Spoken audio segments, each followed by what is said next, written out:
જસજી, હવે આ અઠવાડિયે તમારી ખાસ સ્ટોક સ્પેસિફિક ક્યાં પસંદગી રહેશે?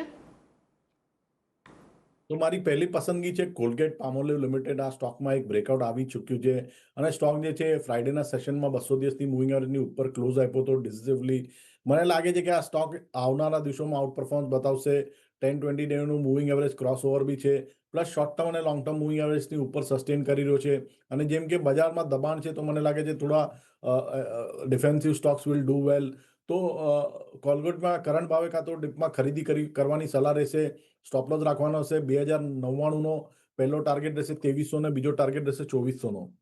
અને બીજો જે સ્ટોક છે એ છે રિલાયન્સ ઇન્ડસ્ટ્રીઝ લિમિટેડ. રિલાયન્સ ઇન્ડસ્ટ્રીઝનું ચાર્ટ સ્ટ્રક્ચર જોઈએ તો એક પોઝિટિવ ચાર્ટ સ્ટ્રક્ચર છે. સ્ટોકમાં ઓલરેડી એક ડાઉનવર્ડ સ્ટોપિંગ ટ્રેન્ડ લાઇનનું બ્રેકઆઉટ આવી ચૂક્યું હતું.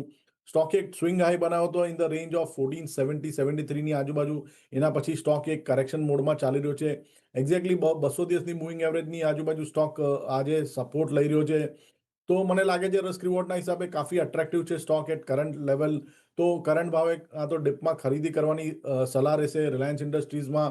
આમાં સ્ટોપ લોસ રાખવાનો રહેશે 1369નો પહેલો ટાર્ગેટ રહેશે 1475નો અને બીજો ટાર્ગેટ રહેશે 1520નો. એટલે જો અહીંયાથી બે જગ્યાએ ખરીદારીની ખાસ સલાહ છે. એક છે કોલગેટ, ધ્યાન રાખજો 2099નો સ્ટોપ લોસ, 2300 અને 2400ના લક્ષ્યાંક તમને આવતા જોવા મળી શકે છે. એક સારી તેજી ત્યાં આવી શકે છે. અને રિલાયન્સમાં પણ આજે જે આપણને 1475 પાસેથી એક રિજેક્શન આવતું જોવા મળ્યું છે.